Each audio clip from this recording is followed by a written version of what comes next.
bienvenue dans cette nouvelle vidéo. Je suis aujourd'hui en Haute-Garonne au niveau du village de Bézin-Garot, un petit hameau situé pas très loin de Saint-Béat sur la route de l'Espagne, et je m'apprête à gravir le pic du Gard via le pic Saillant et un retour donc avec une rando en boucle avec un retour par le col de Cobbe, environ 1002 ou 1003 je crois en dénivelé. Donc ça va être un peu costaud. C'est une rando qui est assez connue ici dans le coin. Et ce sommet m'avait toujours attiré quand je prenais la route de Bossos et de l'Espagne. Et je m'étais dit un jour il faudra que j'y aille. Ce jour-là, c'est aujourd'hui. C'est parti.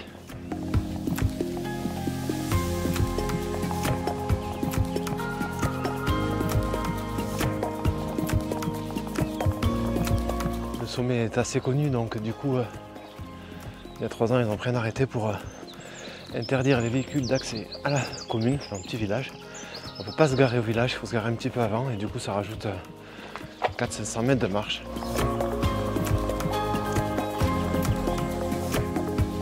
Si tout va bien, je vais démarrer ici derrière, je vais faire tout le tour, et après j'arriverai ce soir normalement par le col de Cobbe qui est là-bas, quelque part par là. Donc la boucle va être assez sympa, un petit peu longue. Au bout de 700 mètres, on arrive à une intersection. Donc je vais revenir par la droite, par ici ce soir. Mais là, ce matin, je vais partir à gauche, direction le pic du Gard, 5,4 km.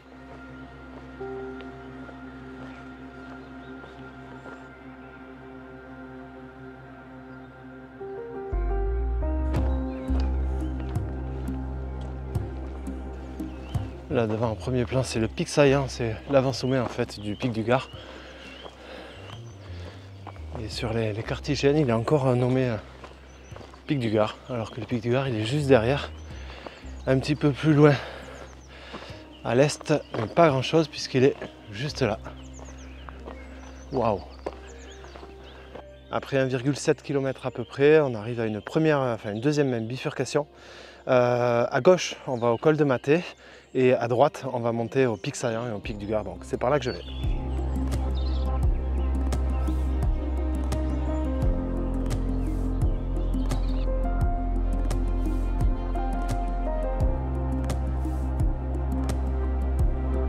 Bon, puisqu'on a un petit peu de temps, parce que je traverse les bois là ici, je vais monter jusqu'au col de Théièche. J'avais juste envie de vous parler très rapidement d'un petit coup de cœur que j'ai eu. Alors c'est une personne que je connais un petit peu et que je suis depuis pas mal de temps.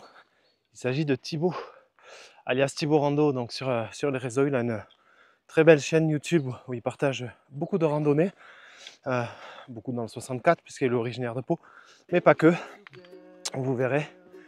Et Thibaut en fait vient de sortir un album, puisque c'est un passionné aussi de musique. Vous verrez que si vous regardez ses vidéos, vous finirez toujours avec une petite chanson. Et du coup, Thibaut a sorti un album consacré à cette belle chaîne des Pyrénées. Et notamment son dernier titre qui s'appelle JP, que j'aime beaucoup. En hommage au pic du Midi d'Ossau, bien évidemment. Mais pour le coup, pour moi, ça fait aussi référence au poteau de la team rando, Jean-Pierre. Donc c'est très sympa. Et le son, ça donne ça.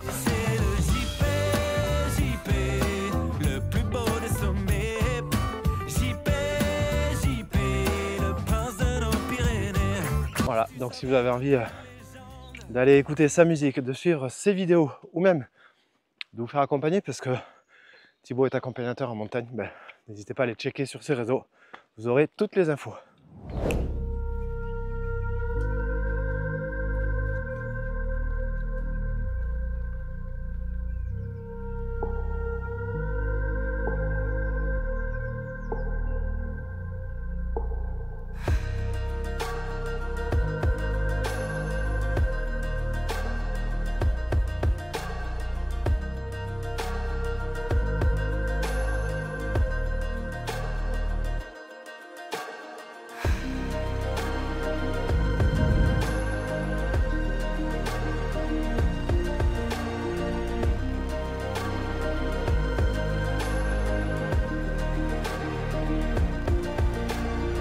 A priori, je suis pas très loin de sortir de la forêt.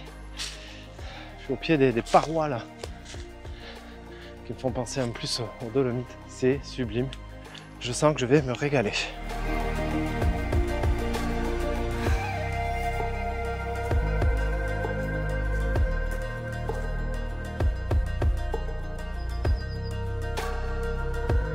Bon, juste avant le col de Tayesh, il y a un petit passage où il faut s'aider un petit peu des mains, mais qui est vraiment en flanc là, sur de la paroi. Donc quand il pleut pas, ça va.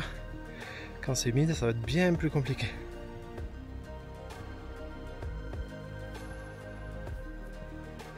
Bon ben voilà, kilomètre 5,3, arrivé au col du Tayesh. Donc il faut compter environ 2 heures, 2 heures et quart, sans compter les pauses pour y arriver, en sachant que du coup il y a quand même 800 mètres de dénivelé depuis le parking là-bas pour arriver jusqu'au col du Tayesh. Donc c'est assez costaud et puis finalement on sort quasiment jamais de la forêt. Par contre on est toujours plus ou moins en surplomb sur des petites lignes de crête avec des arbres. Et presque au dernier moment, on est au pied de la falaise là. C'est vraiment très très joli.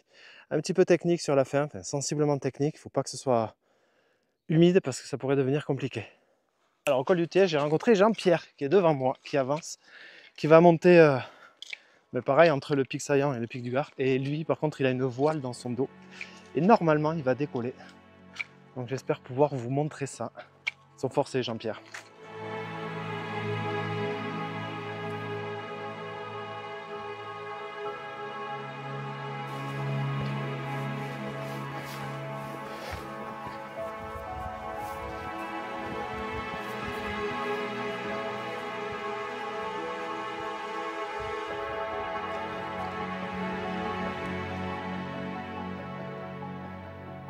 Bon, on vient de dépasser la barre des 1000 mètres de dénivelé là. Donc ça fait quand même un beau petit rapaillon depuis le parking, puisque un petit peu moins de 7 km. Donc costaud. Bon mais voilà, arrivé au col avec le pic du Gard à gauche.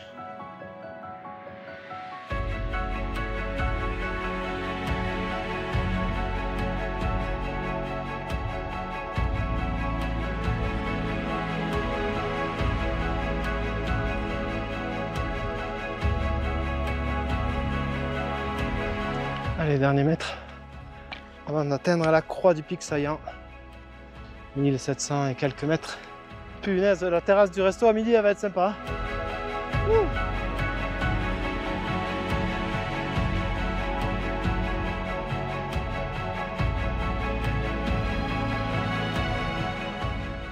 Bon, Jean-Pierre va décoller d'ici.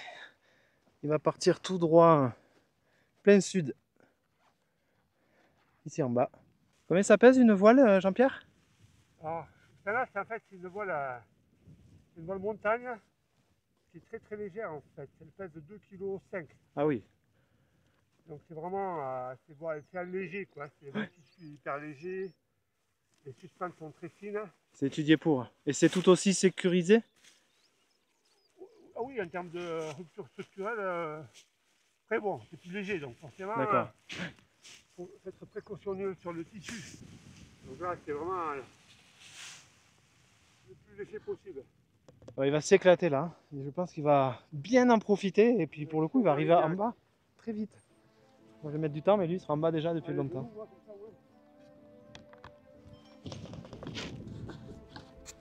Bon, Jean-Pierre, je vous laisse prendre votre envol. Moi, je vais continuer un petit peu.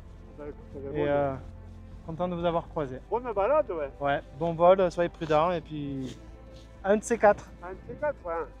Montagne.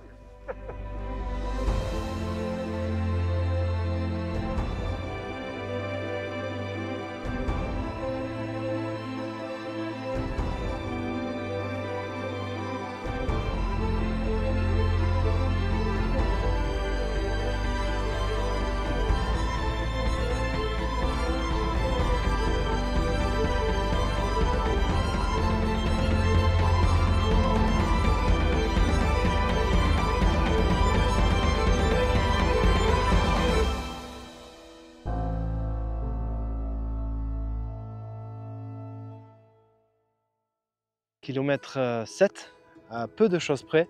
Je viens de quitter Jean-Pierre là qui est parti, qui a pris son envol et qui est redescendu dans la vallée. Je pense qu'il doit y être déjà même d'ailleurs. Et c'est toujours un moment très sympa de discuter comme ça avec d'autres passionnés des Pyrénées. Les échanges sont souvent très bienveillants, très constructifs, on apprend pas mal de choses, donc c'est vraiment chouette. Et puis il y a plein de pratiques en fait dans les Pyrénées.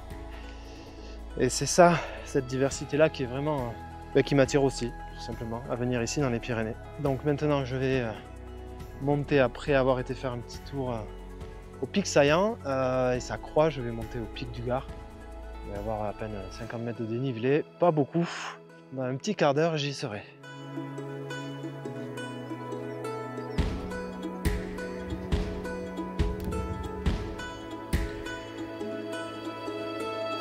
Et ben voilà, pic du Gard validé. Les petites infos pour arriver ici jusqu'au sommet du pic du Gard via le pic Saillant. Environ 1150 mètres de dénivelé, donc ça commence à être sympa, qui se font à peu près en 3 heures, 3 heures et demie. Alors moi j'ai mis presque 4 heures, mais bon, j'ai fait beaucoup de pauses. Mais en 3 heures, c'est largement jouable. Et on a une vue extraordinaire là, sur tout les massifs du Luchonnet. Enfin, sur le massif du Luchonnet, c'est spectaculaire.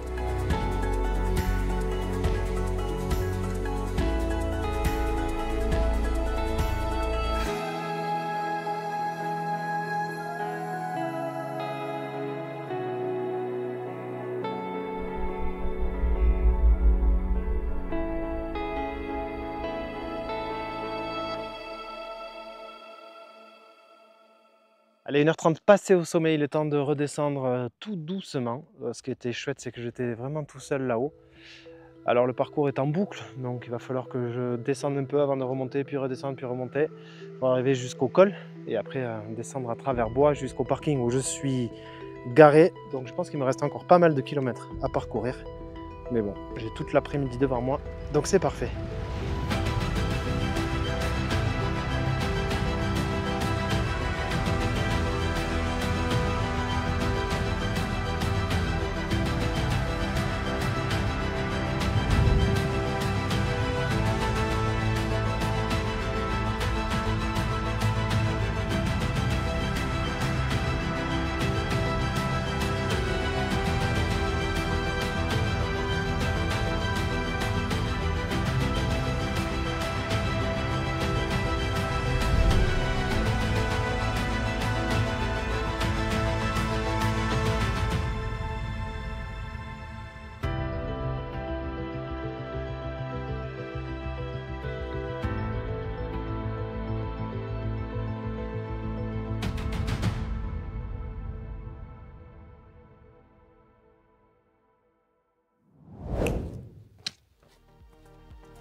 Très joli ce petit passage sur la face nord là, enfin le versant nord du pic du Gard. Très ombragé, c'est très agréable. Allez, me voilà sur le petit plateau que je voyais tout à l'heure d'en haut. Et alors l'intersection, elle est là. Il ne faut surtout pas aller à gauche, sinon on redescend de l'autre côté. Il faut partir ici. Il y a un petit sentier un petit peu plus bas. On le voit bien le sentier là, et puis il va falloir surtout remonter toute la crête là, juste au-dessus de là où il y a un tout petit peu de neige, pour redescendre derrière.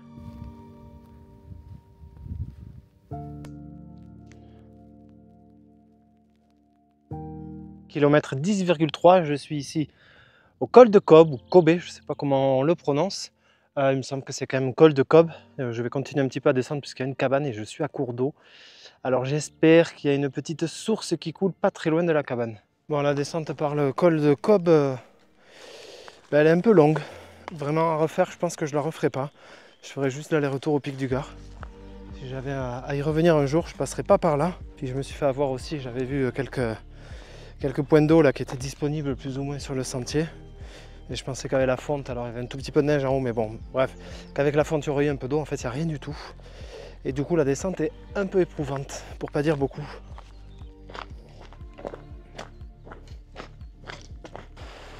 Bon, moi qui voulais de l'eau, je vais être servi. Par contre, il aura fallu attendre 13 km et demi. Bois à ce torrent et tu vivras 100 ans. Bon, on va essayer. C'est très mignon.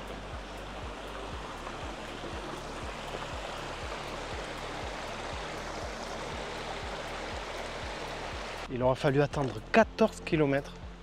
14 km. C'est-à-dire que là, je suis dans 1 km, je suis au parking. Et j'ai dû attendre 14 km pour trouver de l'eau. Je pense que c'est la première fois de ma vie que je suis aussi heureux de voir une petite cascade, un petit torrent. Ah, je m'y suis jeté dedans, je crois que j'ai bu 2 litres là. Enfin, ouais, peut-être pas, j'exagère, mais un bon litre, 1,5 litre. Et ça fait vraiment du bien, donc si jamais vous venez là, à partir d'aujourd'hui ou fin du printemps ou même pire encore l'été, vraiment venez avec 2 litres d'eau parce que sinon c'est pas possible.